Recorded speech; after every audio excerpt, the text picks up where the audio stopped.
አለሚ የሆነ ከበድ ያለ ጥያቄ ልጠይቅሽ ነበር። እሺ። ወንድምሽ አንቺ ከጠበቅሽው በላይ ወንጀል ሰርቷልና ወደ ሀገሩ ተመልሶ እስር ቤት ይግባ ብትባይ ምን ትያለሽ? ማለት እማዬ በጣም ግልጽ ነው።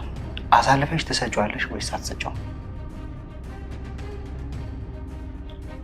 መልሽልኝ እንጂ ናትዬ። ታናሽ ታላቅ አይደለም እኮ አንድ ያለኝ ወንድሜ ነው። ስለዚህ ከነ ወንጀሉ ይኑር። አታስጨንቀኝ። ምን አድርጎ ነው? ቆይ በነገርሽም ዋጋ የለውም። አንቺ ከደበቅሽው ለምን ነግርሻለሁ? ሁሉም ነገር እንደ ጥፋቱ ይወሰናል እኮ። ከባድ ስህተት ሰርቶ ነው አልኩሽ እኮ። አላቅም በቃ።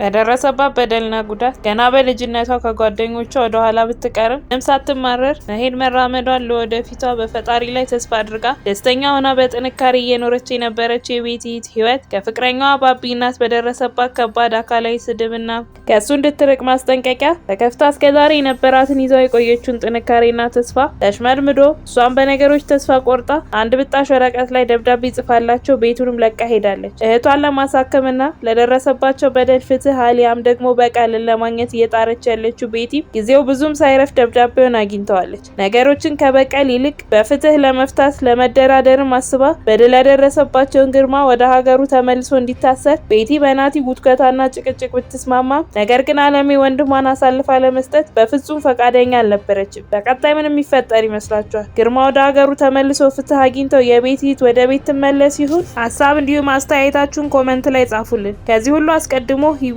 ባቢ ቤት ውስጥ ተቀምጠው ፊልማቸውን እያዩን በመሃል እሱ ወደ መጸዳጃ ቤት ሄደ። በዛን ሰዓትም ነው ስልኩ ጠርቶ ሂዊም አንስተው እናቱን በስልክ ያገኘቻት። እናትየውም ቀጥላ እንኳንም አገኘሁሽ፣ ስፈልግሽ ነበር። እባክሽ አንቺ ልጄ ለቀቅ አድርጊው። አንቺን ተሸክሞ የሚኖርበት እዳ የለበትም። ለፍቼ ነው ለዚህ ያደረስኩት እኮ ሽባ ላይ እንዲወድቅ አይደለም ብላ ስትላት ሂዊም በሀዘን ስብር ብላ እሺ ብላ ትመልስላታለች። ስልኩ እንደተዘጋም በተባለችው ነገር እጅግ የተከፋችው ሂዊም ማልቀስ ትጀምራለች። ባቢም ከመጸዳጃ ቤት ሲመለስ ሁኔታዋን ያስተውልና የኔ ፍቅር ምን ሆነሽብኝ ነው? ልክ አይደለሽም እኮ ብሎ ሲጠይቃት እሷም አረ ምንም አልሆንኩም እህቴ ትዝ ብላኝ እኮ ነው ብላ ልታስቀይስ ትሞክራለች። ባቢም ይቀጥልና እሷ እኮ ደህና ናት፣ የሚያሳዝን ሁኔታ ውስጥ አይደለም ያለችው ብሎ ይመልስላታል። እሷም ስለ ነገሩ ማውራት ስላልፈለገች በቃ ደተኛ ፊልሙን ሌላ ቀን ጨርሰዋለን ብላ ከክፍሉ አስወጥተው ስቅስቅ ብላ ማልቀሷን ትቀጥላለች። በዛን ሰዓት አለም ነገዛኝ ቤት መታ ትሁትን በጣም ደንግጣ እንድትመለስ ውጪ ሆነው እንዲያወሩ ብትጠይቃትም ነገር ግን አለሜ ፍቃደኛ አልነበረችም። አንቺ ጋር አይደለም የመጣሁት ግዴታ ወደ ውስጥ መግባት አለብኝ ትላትና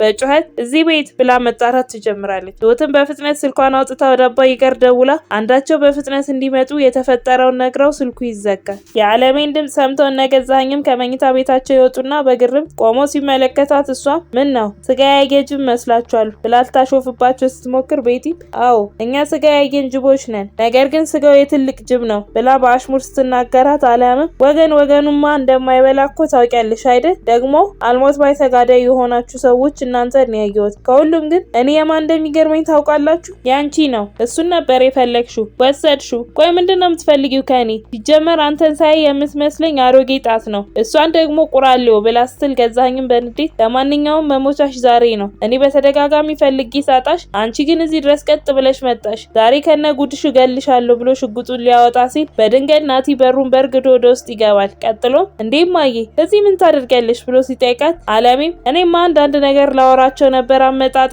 እነሱ በደረቁ አደረቁኝ እንጂ ብላ ስትለው ናቲ አረ እንደዛ ከሆነማ ተቀምጣችሁ ብታወሩ ነው ቆንጆ ብሎ ወደ ሶፋቸው ጋር ሄዶ ይቀመጣሉ። ከዛኛም ይቀጥልና እሺ አለሜ ምን ፈልገሽ መጣሽ ብሎ ሲጠይቃት እሷም ሀብትና ንብረቴን፣ ገንዘቤን፣ ድርጅቴን፣ የልጅነት ላቤን ጠብ ያደረኩበትን መኪና፣ ወርቅ፣ ጌጣጌጤን፣ አንተ ጋር ያለኝን ንብረት በሙሉ አንድም ሳይቀር ፈልገዋለሁ ብላ ስትል ገዛኸኝም ስለምትያቸው ጌጣጌጦች እንኳን ምንም ማውቀው ነገር የለም ብሎ ሲል ቤቲም ትቀጥልና ሲመስለኝ እኔ እዚህ ወሬ ውስጥ አላስፈልግም ብላ ተነስታ ልትሄድ ስትል አለሜም የት ልትሄጂ ነው? ይህም ትንቀባረሪበት ሀብት በሙሉ የማን እንደሆነ ስሚ ብላ ስትላት ቤቲ የወሰድሽውን ቁጠሪ የሰጠሽውን ብቻ አይደለም ብላ ተነስታ ወደ መኝታ ክፍሏ ስትሄድ አለምም ናትዬ አንዴ ብቻውን ላውራው ስትለው እሺ ብሎ ተነስቶ ወደ ቤቲ ጋር ይሄዳል። አለምም ትቀጥልና በቀል እግዚአብሔር ባይሆን የማደርግህን እኔ ብቻ ነበርኩ ማውቀው ግን ሰምቻለሁ። ለሱ አሁን ቀጥ ብለህ ሄደህ እጅህን ለፖሊስ ትሰጣለህ ስትለው ገዛኸኝም እንደዛ ሲሆን ነው ገንዘብ የምታገኝ የሚመስልሽ? ደግሞ አንቺንም ልጅሽንም በአንድ ጉድጓድ ልከታችሁ እንደምችል አትርሺ።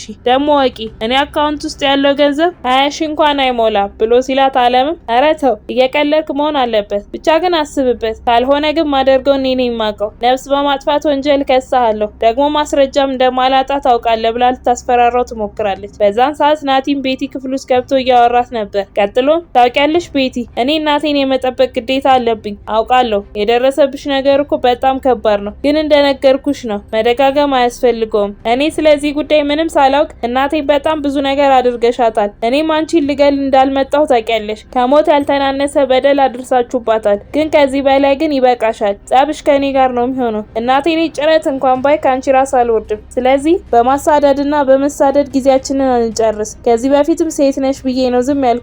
ግን ከዚህ በኋላ እናቴን ለመግደል አይደለም ማሰብ፣ በክፉ አይን ብታያት ጥሩ ነገር አይፈጠርም ብሎ ዝቶባት ይወጣል። እናቱም ከቤት ልትወጣ ስትል ያገኛትና ተከትሏት ይሄዳል። መንገድ ላይም ያስቆማትና እማዬ ግን እኮ እንደዚህ ማድረግ አልነበረብሽም ብሎ ሲላት እሷን በንዴ ለምንድነው ማላደርገው ብላ ታፈጥበታለች። ናቲም በግርም ቆይ ግን ይህንን ድፍረት ከየት ነው ያመጣሽው ብሎ ሲጠይቃት እሷም መጀመሪያም ደፋር ነበርኩ፣ ማንነቴን አሳጥተው ነው ፈሪ ያደረጉኝ። ግን ከዚህ በኋላ አልፈራም።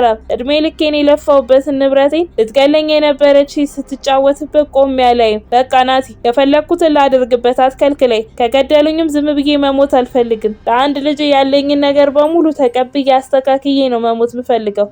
በል በቃ አሁን እንሂድ ብላው ወደ ቤታቸው ይሄዳሉ። ከትንሽ ቆይታ በኋላ ቤቲ እህቷ ጋር ሄዳ ሁኔታዋ ልክ እንዳልሆነ ማስተውላ ሂዊዬ ምንድነው የተፈጠረ ችግር አለ እንዴ ብላ ስትጠይቃት ሂዊም ደህና ነኝ፣ ደግሞ ለካ ሌላ ቦታ ስሜ ሽባ ነው ብላ ስትላት ቤቲም ደንግጣ ሂዊዬ ንገሪኝ እስቲ ማን ነው እንደዛ ያለሽ ብላ ስትጠይቃት እሷም ተይኝ እስቲ በቃ አንቺ ደግሞ ሌላ ጭንቀት አትፍጠሪብኝ ተይኝ ብላ ስታማረር ቤቲም ለነገሩ ተይው እኔ ነኝ ይሄ ስም እንዲወጣልሽ ያደረኩት ብላ ራሷን መውቀስ ስትጀምር ሂዊም ራስሽን እየወቀሽ ዛሬ ነገ እያልሽ ከምትቆይ አታሳክሚኝም? ሁሌም ቢሆን እኮ ትሁትና ጠንካራ መምሰል ይደክማል። በቃ ማትችይ ከሆነ ንገሪ፣ ቆሞ መሄድ እፈልጋለሁ። ቀጠሮ መፍጠን ካለበት እንዲፈጥን አድርገሽ አሳክሚ። መራመድ እፈልጋለሁ። የሰው ሸክም መሆን አልፈልግም። አሁን ሌላ ምንም ማውራት አልፈልግም፣ ውጪልኝ በቃ ብላ ታባረራታለች። ቤቲም እሺ ብላ ወጣ በቀጥታ ወደ ባቢ ጋር ነበር የሄደችው። እንዳገኘችው ቆይ እህቴ ማን ነው ያስቀያማት ብላ ስትጠይቀው እሱም ማን ሊያስቀይማት ይችላል? እኔ ብቻ ነኝ እኮ ማገኛት። እኔ እሷን ማስቀየም አልችልም፣ ግን እኔም ላይ ተለውጣብኛለች። በቃ እስክትረሳው ነው ያልሄድኩት ብሎ ሲላት ቤቲ